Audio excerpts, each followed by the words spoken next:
Welcome to the BriteVibe podcast. At BriteVibe, we believe everyone deserves to be happy. But in today's world, everywhere you turn, there is division and negativity. At BriteVibe, we have created a global movement to bring 8 million people together who are inspired to live bright, live bold, and share bright vibes. Alone, it can be hard to change, but together we can change the world.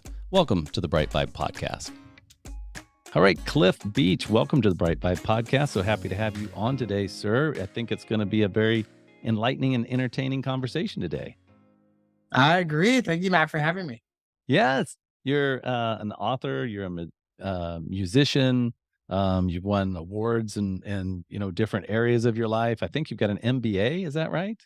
I do. From And a Pepperdine. BA and a BA, Yeah. right? So, Yeah. yeah, so you and one's in business, is one in the MBA, obviously. Yeah, sorry, there we go. And then the BA is in some type of musical degree is the secondary one, or is what's the? Yeah, it's in music business management. Oh, Studied that's right. in conservatory voice at Berkeley College of Music. Oh, okay, there we go. There we go. And so so you're very you're a renaissance. Is that what we call you? A renaissance man. You can sing, you can you can write, you're very creative. Your book is called and what we're going to be talking about a lot today in this podcast is Side Hustle and Flow: 10 Principles to Live and Lead a More Productive Life in Less Time. And then some of the cliff notes of that also are basically being able to work a full-time gig while you're kind of getting your side hustle kind of up and going, right? Versus just Mhm. throwing caution to the wind and quitting everything and right. And so where would you like to step into this? Because there's a lot of good stuff here. So kind of what was the kind of the impetus or the thought catalyst behind writing the book? What made you want to write a book? I mean, many paths you can go down there. It was a pandemic project, so Mm, I had always wanted to write a book. Since 2014, I actually started the idea of writing a book. The first draft of that book was called The Art of Awesome, where I wanted to mm, go and interview people who were cool. There were a lot of books like that at the time. But after about doing 3 or 4 interviews, which did make it into Side Hustle and Flow, at the end, I felt like an imposter. I felt like, wow, I don't know enough to feel like I can make a book, a full book, maybe a pamphlet, but a book. And so, even though, lots of great books, like I think How to Win Friends and Influence People with a Yep. pamphlet first. So anyway, fast forward to 2020, musician, no gigs because of the pandemic. And so I was like everyone else scrambling for things to do just to stay sane. And they happened to have a lot of free online courses at that time for Oh, anyone to learn whatever. And so I ended up taking a course by Scribe Media, which helps people create books essentially. And then I took a course with Brian Tracy, who wrote a bunch of mhm. nonfiction books, and he endorsed my book on the front cover. And Oh, so, nice. Yeah. yeah, yeah. So it was interesting because a lot of people want to write a book, but Mhm, a lot of people won't. Like let's say 80% of people think at one point, like I should write a book, but like the level of work that it takes, mhm. it's probably one of the hardest things I've done compared to music. Music can take a long time, but a book is like a very solitary, lots of editing. I think the editing is what becomes daunting, not the Mhm, not the initial writing, but just like mhm. you got to go back over it so much that you're tired of hearing your own thoughts, and you're just like, shut up. Um, Right. but the thing about the book when you talk, so anyway, the book was originally called From Fool to Fulfill. Because some people have full lives and some people have Mhm, fulfilling lives, and they're not the same. mhm, And I just noticed as I had been working full time and doing music full time that I had stumbled upon this formula like you can do both. Because ultimately in life, I think the downside is a lot of people have this all or nothing mentality. Either mhm. you're a musician full time or you're not, and so that leaves no space for like 99% of people because only the top 1% are the ones that make money and can do it full time.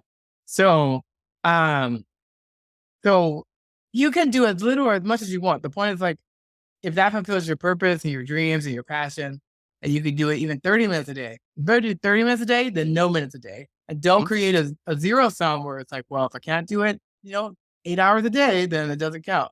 That won't serve anybody. And we wouldn't get great songs and books and things out there if people live that way. Cause somebody, people are doing Uber and Lyft and other stuff. Like the gig economy allows people to have more flexibility and autonomy. And I think the main thing from the book is that even though I come from a very creative and artist mindset, it doesn't mean that the principles won't help you if you're not creative or you're not working in the arts. It's for anybody, whether you want to make money or not. It's about Mhm. being able to understand the relationship with time, that you can plan and make goals and attack. Because people, whenever they talk about time management, like in the business world or in the self-help world, people think that you can manage time, but you can't. Time is a constant. It's always 24 hours a day. You have to learn to manage yourself. That's Mhm. what the book is about. It's like, how Right. do I herd the cats so I can carve out 30 minutes a day? It's not that I'm creating 30 minutes that didn't exist. I'm just having a mindfulness and awareness that I need to put a plan into place to make the space. But Right. the time is a constant. Yeah, yeah, yes. And so 10 principles, you wanna throw some out there? I mean, we don't have to necessarily cover all 10, but what were some of the Oh, yeah. principles that you think are the most, impactful for people tuning in that haven't read your work yet, obviously? Sure. But kinda what are some of these principles of how to, become more productive in the amount of time that we have, right? We all have Yeah. 24 hours a day, so how do we tackle that?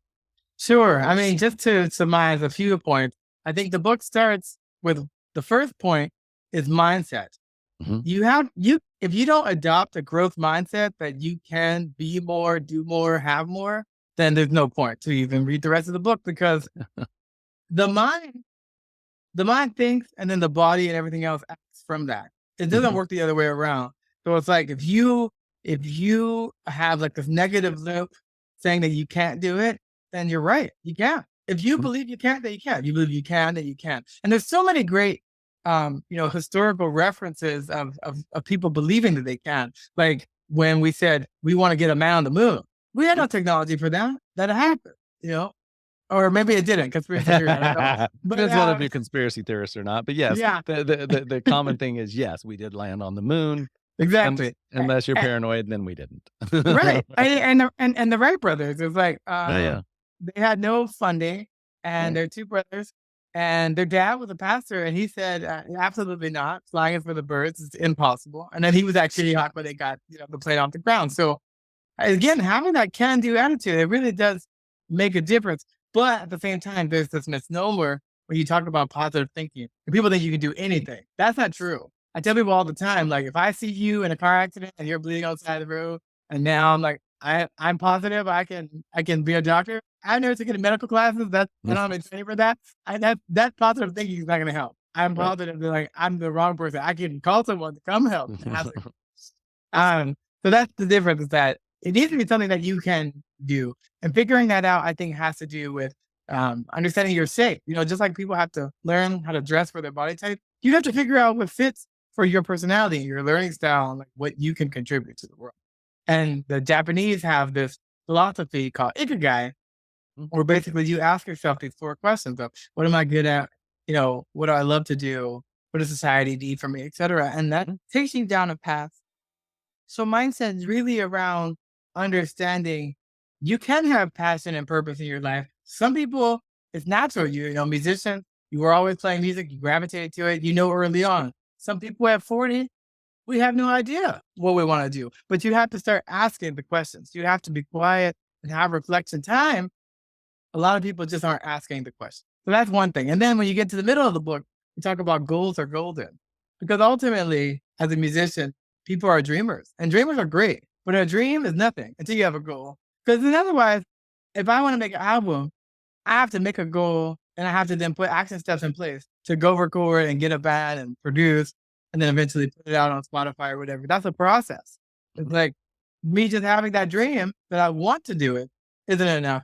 And I think inside, it's more of shifting that focus from, um, you know, it's a nice to have. It has to be a have to have. You have to say, I must. I must get this book done. Because otherwise you won't get it done. And then there's a principle in there where we talk about starting, because you gotta start. Like, so many people have an idea, but they never start. Or they're like waiting for the perfect situation or whatever. And that time doesn't come. And then they don't start. And then starting is half done. But ultimately the plan makes you finish. Because you gotta stick a fork in it sometime. You gotta get that MVP out to the world. Or otherwise, you have what I call hard drive records, where you have this great music that nobody's ever going to hear because it only Right. lives on your computer. You got to eventually say, you know what? I got to get it out there. And then obviously we tackle, I think one of the biggest things is the fear monster. People are so afraid of showing you who they really are and being rejected that people don't do anything. People also don't realize that almost, 98% of the things that you fear and worry and have anxiety about only happen in your mind because your mind can't distinguish reality and fiction. That's why when you're watching a scary movie, you have all these body responses like someone is chasing you, Jason or whoever in your dreams. You know it's not happening, but your mind doesn't have a choice to decide if it's happening or not. It just panics no matter what. So you have to be like, Susan Jeffers had a book called Feel the Fear and Do It Anyway. I am afraid all the time, but I don't let the fear hold me back. I just say, you know what? I'm going to put it out there. Because putting it out there, you have a chance of something happening. But doing nothing, you have no chance. Right. Yeah, totally. And, I'm an entrepreneur by just bloodline, or not bloodline, but none of my family's entrepreneurs, but, but I was a born entrepreneur. I don't even know why, because I didn't come from that. It was not in my family, right? Everybody had a job. I mean, so it was just something that, I literally just, that's how I came into this life. And people are always astounded that I've, all the stuff I've started and all this stuff. And I mean, I've been in a lot of different businesses, some successful, some not. Um, but ultimately, it came down to just having what you talked about, which is just having this. I always think it's like I'm too ignorant to really understand what I'm actually getting into when I get into it. Because if I actually understood everything, I probably wouldn't have done it because it was more complex, right, than what I thought in the beginning. But I had this dream and I had this vision of maybe improving something or making something better, even if it was just a little bit better. And then, I think oftentimes people who have never done a business or done a side hustle or done a major project, get caught up in all of the details versus what's the very next smallest step I can take at this moment to get some progress, right? Because oftentimes it's a laundry list of like, oh, I got to do this, I got to contact this, and it's just on and on and on and on and on, and then it's like it's paralysis by analysis. They just analyze the thing to death versus just saying, you know what? Until I call this person and ask these questions, I really don't know what step two is. And so, for me, I think a lot of the success in any endeavor is one, just getting to a place of humility and what I call ignorance, which is just lack of knowledge. It's like I don't actually know what this thing is. So who am I gonna talk to? Who am I gonna reach out to? And for me, it's usually the who's. I always look for, the who, not how. That was, a book of Dan Sullivan and Dr. Benjamin Hardy I have out now. And I read it, gosh, a year ago, and I was like, I it was so simple. It's a simple, simple book. But when you read it, it was just like, yeah, that's right.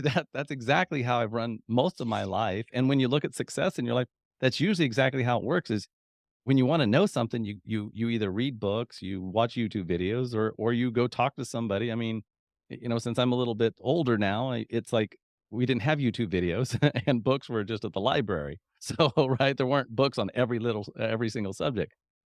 So you just found somebody that was doing something and you go talk to them, right?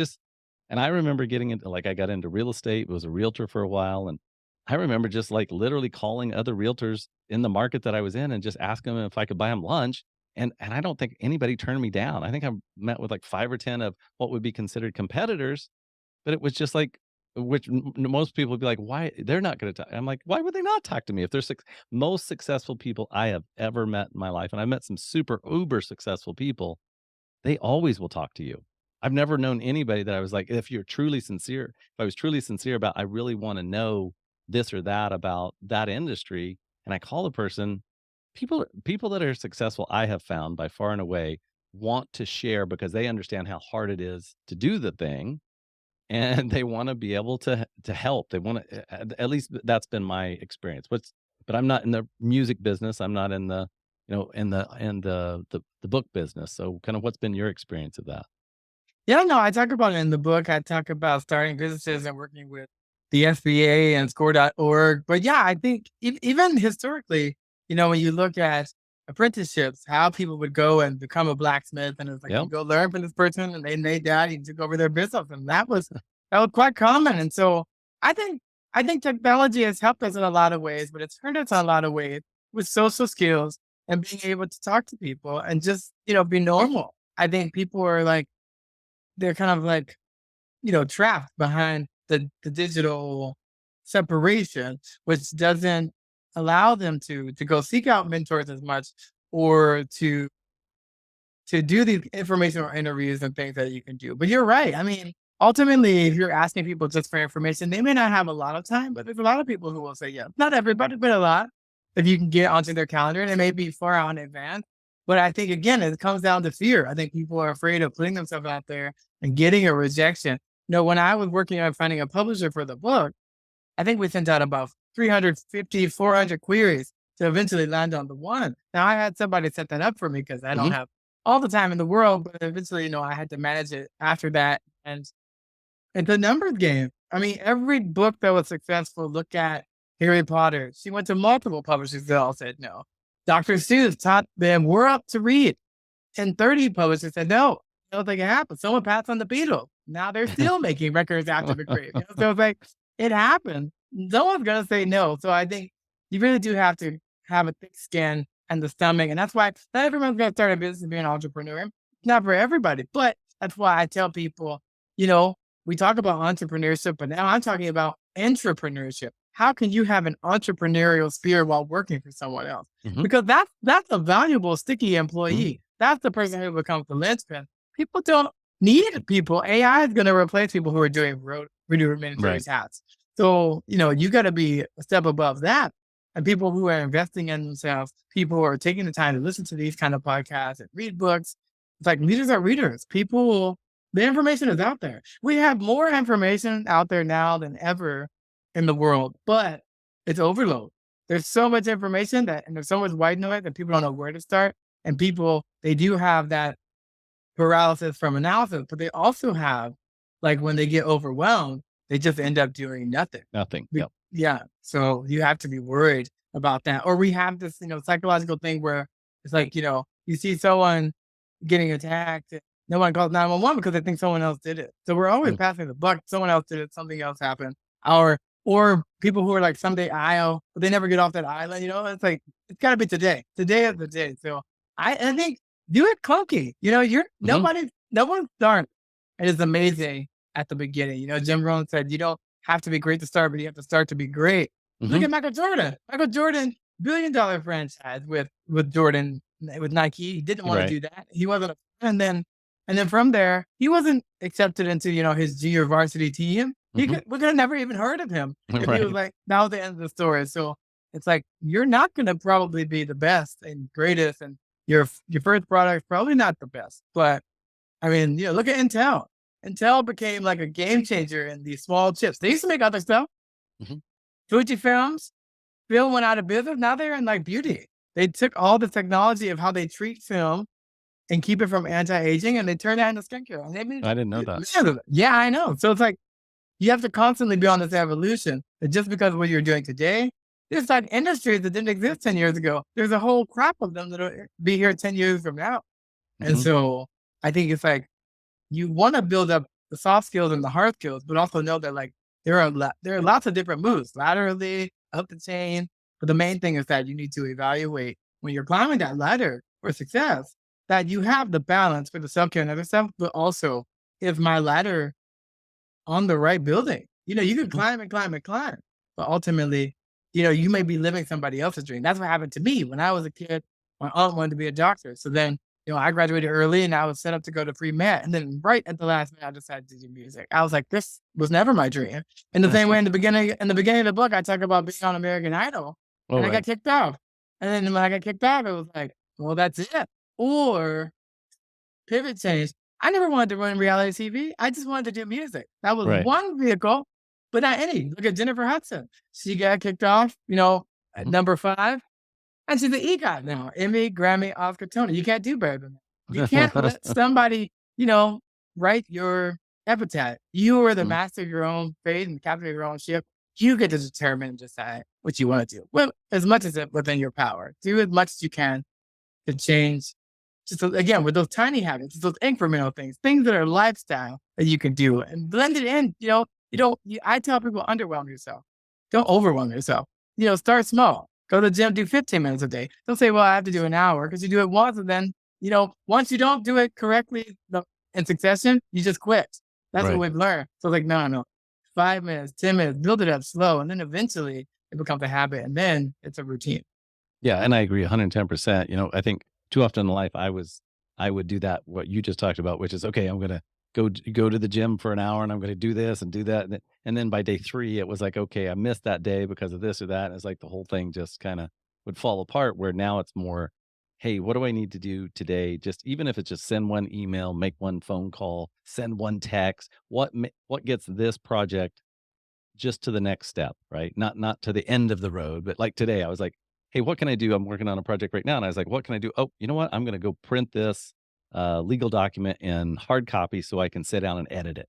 Because I've been putting off editing it for like 3 weeks now, right? And I was like, you know what? I'm just gonna print it out. So my micro step and ultimately this little thing that I did today leads to, you know, the way I create things in business, it leads to, say, a significant thing in my life, but the step was literally just going to the copy center and copying off 60 pages of the legal doc for me to read today, and that was the little bar I had, and then it was like and so I felt successful then, right? And through that, then it's like, okay, well, maybe I can edit 10 pages a day or 5 pages a day or, maybe I'll get inspired and sit down and edit the whole thing, but those small incremental goals versus, again, thinking that I have to win the Oscar on my first try, right? Or win the Tony Award on my first try. I mean, yeah, stuff like that happens, and that's great. But usually, I was talking to somebody yesterday that has a successful YouTube channel, and he was like it was he and his wife, and his wife has a successful YouTube channel. And so we were talking. I was talking to him, and he said, "Yeah, it took her 20 years to find her niche or niche." He said niche, I say niche, but I'm from the Midwest. And so he was like, I said, "Yes, she's a 20-year overnight success," right? And that's so often what we see gets blown up on social or gets blown up in the media is people that have been doing something diligently for 10, 20 years, and then all of a sudden it's like the hockey stick turns, and then all of a sudden everybody sees them, but they've been doing this for 20 years, but everybody thinks they're an overnight success, right? It's like, no, no, no, no, no. They've been grinding, right? They've been grinding. They put in their 10,000 hours, from Malcolm Gladwell's, book. They put in the 10,000 hours. We just don't see it until they get to the point where they're, nationally known or an Mhm. internet sensation or whatever. And then there's other people that just seemingly blow up overnight because they get some love on social media, but then a lot of times they burn out too. They come and they go, right? It's a flash in the pan. So Sure. Yeah, and see, when you're working on those 10,000 hours, it's like, how do I get to the first hour, the first 10 hours, 100 right. hours? Nobody starts out thinking, let me do 10,000 hours. It's not, Doesn't even sound fun. it's just not a thing. And the thing is, it's like, you do it because you're passionate and you love it. If there's something that you love to do, you love to dance, you love to sing, whatever it is, you will do it no matter what. You will do it without even consciously thinking it. You'll be walking and you'll start humming or whatever. It's just a part of you. Or thinking about business, reading business magazines and periodicals and newspapers, and you'll just gravitate to it. It's just like whenever, it's like, oh, you switched over to hybrid, now you're driving a Prius. And now it's like you see Prius all the time. Like, well, they were always there. Now you just have a Right. hyper awareness because you're on that wavelength of looking out for this thing because it's resonated with you. But something that I don't talk about in the book, but I think are relevant, especially as we get older, is identity. I Mhm. think how you see yourself, because that's why people are like, well, you're kind of like a Renaissance person. It's like, I don't see myself that way. I see myself as a person who wants to be useful Mhm. as long as I'm here. And so I just go with curiosity to the next thing. So I'm working on a jazz record now. I had never done a jazz record coming out in March, but I love jazz. And I was like, hey, let's do that. Someone's like, you should do that. I'm like, okay, yeah, let's figure out what that is. Find a different arranger. Let's work on some stuff. I mean, it's some more complex music, but it's like every project, like I had set up, I wanted to do 10 albums in 10 years. And I did that from 2013 to 2022. And now we have 3 other projects in the can. But I didn't know how I was gonna do the first album when I made that, and I definitely didn't know some of the albums in there were gonna happen at all. It's like those things kind of changed, but let's say I lost my voice and I couldn't sing anymore. I would still play, piano, Mm, and I would still have me, but even if I left music and I was like, I'm only doing books, I'm only doing public speaking or whatever, my identity really doesn't change. It's not like, oh, you're no longer a musician. I was like, but I'm still me at the core. It's like, and people are allowed to change. You look at Colonel Sanders, like after 65, he created KFC, and like right. he was like, I don't like when I get in Social Security, and he had done lots of different businesses. And so it's like, was he fried chicken guy his whole life? Probably not. But then he was that guy. So I think I think identity is great to a certain extent, but let's say you get laid off or you retire, you are more than just that one thing, and don't feel like you have to be pigeonholed to that. At the same time, I think we really have to start thinking about our lives and death as it comes to legacy. What do you want to leave behind? Um, Not necessarily a work product, but it's like, I want that book and that album and stuff out there for generations later. There's so many artists I listen to that are dead, but I still enjoy them, Mhm. and so we have that technology to be able to capture that. We didn't always have that. We had it in written form, and it always changes. But whether you are creating business, there's so many businesses that are started by founders and now their family is carrying it on. Um, so it's like, you're gonna plant the seed for a tree. You might not live under, it, but Mhm. society can benefit from that. So it's like we often with time and this relationship, it's like sometimes we underestimate what we can do, sometimes we overestimate what we can do. We gotta find that sweet spot. But those little tiny habits, it's like compound interest. It's like it builds up exponentially more than what you could do. And as you add other people, other dreamers into there, because there is no big dream that you're gonna have. It's not gonna be scary and also not gonna involve a team. There is no self-made person. I talk about it Right. all the time. I'm like, people say, oh, Rihanna or the Kardashian, they're all self-made female. I said, look, who bought their crap? Who spent the money on this? Did they somehow wake up with $1 billion and then spend it on their business? No. So you had to have somebody help you sometimes. And I think it's a marketing thing. It sounds nice, but Mhm. ultimately it's like we're not an island. You need to Right. get out there and you need to connect with people, whether that's mentors, whether that's customers, whether that's friends, family, whoever.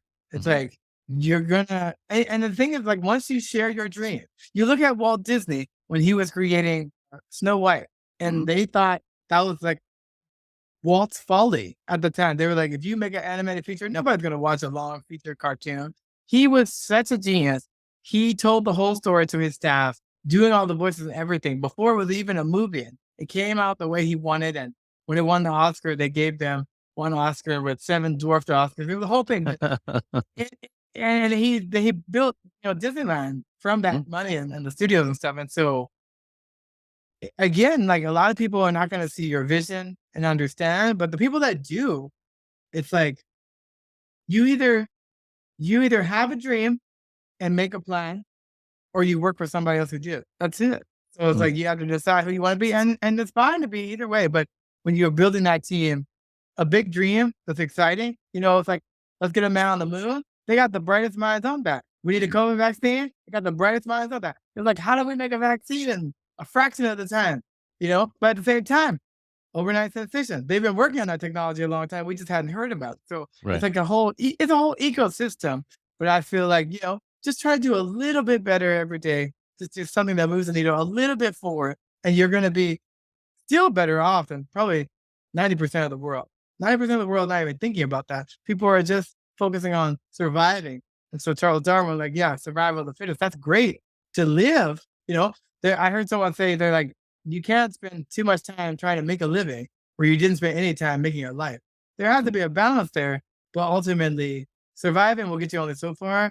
Hopefully people can get past that to thriving. But all those like hierarchy of needs to get there, it's hard. Not everybody will get there. Like sometimes we don't get off basic level, but I Okay. want people to get off basic level, and to do that, it's just how do I make little notches, Right. that I And can do. I think anybody listening to this type of podcast is the type of person who wants to make that progress, right? Because otherwise they're not spending this time to listen to to improve, to do something different. And that's why do these podcasts every week is really to inspire people to live a brighter, more vibrant life. That's the name, Bright Vibe.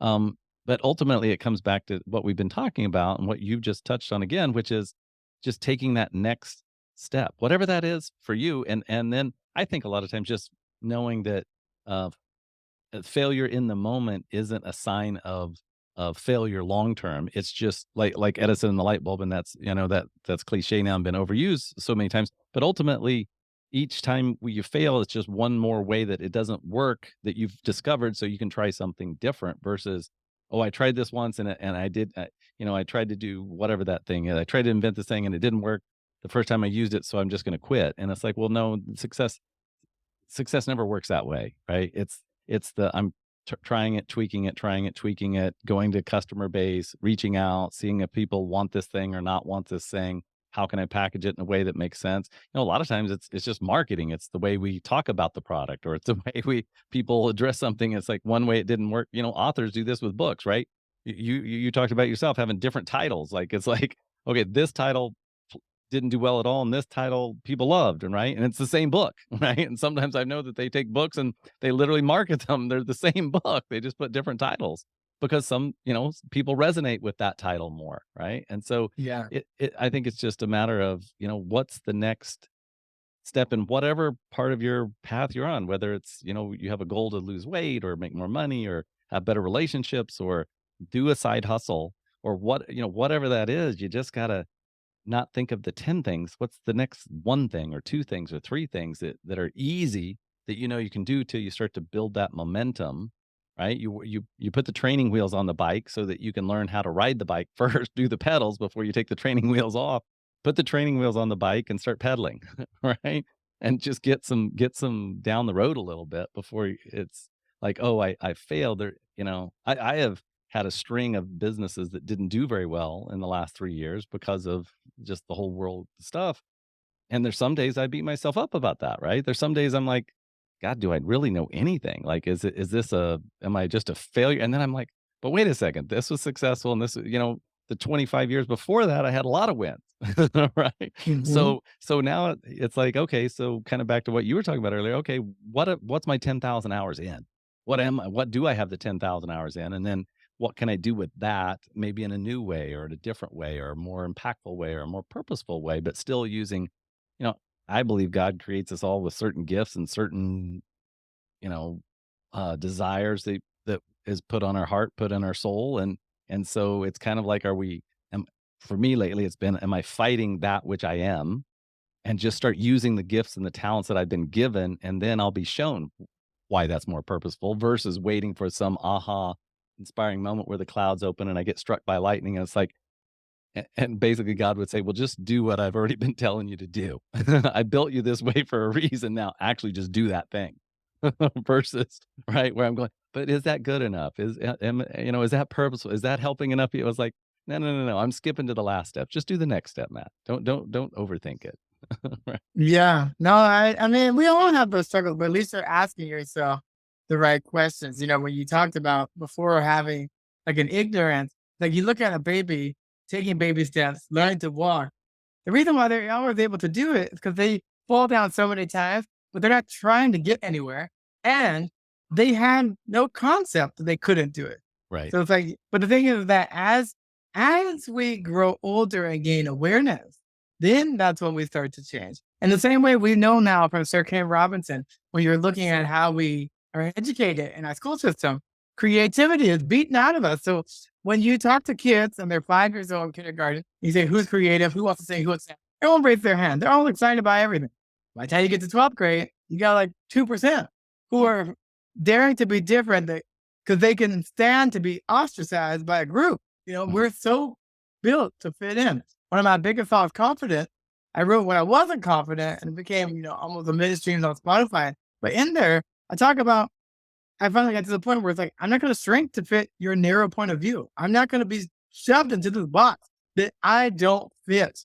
Mhm. And we used to applaud that in all areas of life, that people were daring to be different. Mhm. It doesn't mean that's great. It's just, I'd rather see someone try something and forging a different path than everyone being the same. It's like, that's not exciting. I mean, otherwise we might as well just all be wear beads, that's it. So the variety is there. But now when you're talking about weight loss, I've been working on I'm about a 40-pound weight loss this year, and Oh, so wow. I've learned, yeah. So I've learned now with hustle mentality, entrepreneurship, that your body is so important, especially as you get older. I Mhm. mean, there's so many longevity studies, the blue zones, Yep, I and all sat this in on stuff. that program, yeah. Yeah, but I think ultimately we take our bodies for granted. And if you want to be able to have the energy to be able to have that explosive success, then having a sharp mind is great, but the body affects them. Mhm. So it's like you really have to, if you're overweight or obese or out of shape or have health issues, I mean, do the best you can, but just know, like, I think if you can get a self-discipline there, it bleeds into other areas of life, but also you're just gonna find, wow, I have so much energy. Like, I can run further, I can do stuff. And it's like when I was carrying that extra 40 pounds, I just thought it was normal. And then I look back Right. at pictures and other stuff. I mean, yeah, you get into better clothes and that's cool. But it's more about like, wow, like I can walk this hill and not get winded. It's like Mhm. I can work longer hours because I'm not tired. It's like you don't realize how much of an energy drain, um, health issues can be. So I just encourage people. It's like all the stuff that we're doing for our mind is great, but don't forsake your body. The body, you only get one body, and it's super important. And even if you're getting older, it's like you can see in like apps and stuff that you track that the healthier you get, your body is aging backwards. So it's like Mhm. now my metabolic age is younger than my chronological age because I've taken these little steps. So I just encourage people to, it's not something I was ever attuned to or thinking Mhm. about. Mhm. But now I'm like, oh, wow, if I had to do over again, I would have, 2 decades ago. I'm Right. like, let me get into good shape because that's going to like set a trajectory for the rest of life. Yeah, it's kinda like when is it a good time to start anything, 20 years ago and today, right? Mhm. So, yeah, if you're gonna yeah, and I also agree with that because I've decided this year to be more diligent or not this year, but I recently moved with our family moved to the East Coast, and, you know, on the drive out, we drove 1,000 miles to move here, and on the drive out, one of my buddies was starting 75 hard, and he was talking about it, and he and I kinda have the we challenge each other in a good way, and he wasn't even trying to challenge me. He was just talking about 75 hard, and of course, then a week later, I had to start 75 hard because he was starting 75 hard. And I'll tell you, it's been one of the more impactful things I've done in my life because of the reasons kinda we've been talking about. It's accountability, and to myself, right? Nobody I mean, very few people even know I'm doing this. Uh, but it's just doing consistent things every day, whether I feel good or not. It doesn't matter if I was sick last week with respiratory stuff and the kids were sick. And then it was like, I still got to work out twice a day. I still got to do the 45. I'll just go outside and walk for 45 minutes, but I still got, my wife one day was like, you don't sound good. Yeah. She goes, I don't even think you should be outside. I was like, I don't care what I feel like. I got to go do it. Unless I'm dying or in the hospital. I just, this is a commitment. And so I think it's just finding like on a weight loss journey or in anything on the physical body side, it's just finding something that you can do and do it consistently day over day, week over week, month over month, because you will see results if as long as you stick with it. It's that everybody, a lot, and I've done this where you just quit because it's too hard or too. So I love 75 hard, and I haven't. I need to get the guy on who wrote the book and did the thing, but I actually love it. It's been good for me because it's more of a mental connection with the body can also drive the way I feel because I guarantee when I have to do the thing, I didn't feel good in the morning, but by like this morning, I wasn't feeling 110%, but I knew I had to go do that hike this morning. So I did it. And then guess what? I felt better. And then I was more productive the rest of the day. Right. So it's kind of like I'm using the body to actually affect the mind, to affect the way I feel. Um, where before it was, yeah, the body was just, I don't know, it was disconnected somehow. And now it feels very like I can use it, like I can use my car to get to a store or a restaurant. I can use my body to get certain results in my mind in the way I feel because I'm just doing it versus thinking, "I don't feel good." Well, that's wham, right? It's like, if I was in if I was in a war or if I was, had to save somebody's life, it wouldn't be about feeling, it would just be about doing. So just sometimes it's just do it, right? Do it and then, see what the benefits are or see how you feel after, not I started doing yoga. I don't love yoga, but I do really appreciate the way my mind works after yoga. Right. So, yeah, do things. So Yeah. So Yeah, so I what agree.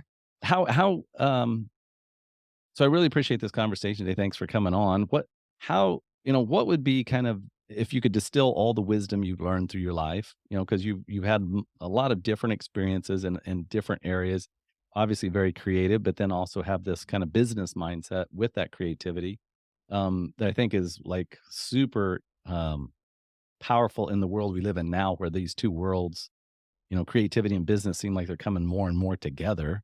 Or the more creative you can be, the better, the more value you can add in business. But certainly, kind of, if you could distill one piece of critical wisdom that you wish everybody would just get or understand or know, what would that piece of wisdom be? Oh, wow. I hope I can disseminate it to just one thing. But at first, when I heard you talking, I was going to say, know your numbers. So whether you're doing weight loss or you're Uh-huh. doing business, you can't manage what you can't measure. So Right. you got to be on top of that stuff. But when we talk with measurement as it relates to time, there was a person who was saying like, "Oh, I've always wanted to do this project or that, but it's gonna take too much time." And then another person said to them, "The time will pass either way." Right. I think that's the main thing is that the time is gonna pass. Life will happen. We will live, we will die. That we know for Uh-huh. sure is a constant. And but it's about when you look at a tombstone, not the date, but the dash. That's how you lived your life, and that's what people are gonna remember. It's very small, but like that's the part of where you actually lived. And we can only truly live in the present. So don't take yourself too seriously. Try a lot of things. That's why people are like, "Oh, you do a lot of things." Yeah, I like a lot of things. I'm curious about a lot of things. And so I learned through the process. And for sure, I guess one main thing, so that was a lot of things. One main thing is that, especially with weight loss, but anything else, if you get derailed, like if you were in AA or whatever, get Mhm. back on the wagon. What you don't want to do is once you get derailed in one moment, because it's gonna happen to everybody. There's gonna be Mhm. a dead Yep. end, a delay, a setback. Yep. You don't want to go back to all your bad habits, like then you're just gonna gain the weight. It's like it's better to be off a day and back Yep. on Yep. than to be like, well, it's over. At the same time, I tell that when people like I'll meet people that are like, oh, my family was always overweight or my family always had liver issues. I was like, that we can transcend our genes, right? There's statistics that like you can do things Yeah. to be different. You can break cycles and systemic things or whatever. It's like mindset thing. But yeah, it's like the main thing is that work your plan, work it every day, know that it's a sacrifice, and not everyone's going to be willing to make that daily sacrifice, but you should. And ultimately, you're going to get knocked off at some point, but just get back on as soon as possible. Don't go back to old habits or derail yourself further than you have to. Just get back on. Yep. I agree 110%. I got to day 32, forgot to take the picture, and because that's part of 75 hard, and I was like, yeah, and I fought with myself for about 10 minutes, and finally I went, okay, it's day 1 again. And I just started over. I just started over at day 1 again. And so it's like, hey, you just right? I mean, I could have just said, okay, I quit because I didn't take the picture, or I'm just going to keep going to finish the 75 because I didn't. But it was like, no, no, that's not part of the deal. I committed to myself. It's just day 1. And so I felt not great about it, but what could I do? It's day 1, right? You just, every day's day 1, right? It's day 1 of the next however many days we have. So we got to stick with that. So the book is the Side Hustle and Flow: 10 Principles to Live and Lead a More Productive Life in Less Time. It is available on Amazon and wherever you find your books. You also have music out, so certainly you can go Google you for there. And then, is there any specific electronic way to stay connected to your music, books, all that? Is there like one portal for all things Cliff, or do you have to go to separate things to find you? Well, on social media, all of them are at Cliffy's Music. So YouTube, Twitter, Facebook, Instagram. You can find me there. And then if people want to email me, I'm at the radio station. So Cliff at 885fm.org or for the book Cliff at Side Hustle and Flow. Yeah, we'll get to me. Okay. Got it. Got it. Got it. But you just Google you and you show up out there. So thank you so much for coming on today. I really enjoyed our conversation. And you said you had a new you have your jazz album coming out in March? That's correct. It's called You Show Me the Way. I'm super excited about it. Yeah, yeah. And if you feel called to it, certainly come back on. And you could visit with us about the business of music and kind of how you went about. I mean, uh, you could talk about the creation of the thing and the inspiration and how it kind of unfolded because it's very, it's very much along the path of business or a project or taking something on, right? There was, I'm sure, the ups and downs and the ins and outs, but ultimately you produced a you produced something new that you brought to the world. So yeah, if you'd like to come back on, feel free to come back on and we'll visit about that. Definitely, I'd love to. That'd be great. All right. Well, thank you, Cliff, for coming on today. I appreciate your time. Thank you for being a part of the Bright Vibe podcast. For more information, go to britevibe.com. That's BRITE Vibe, VIBE.com. Thank you for listening.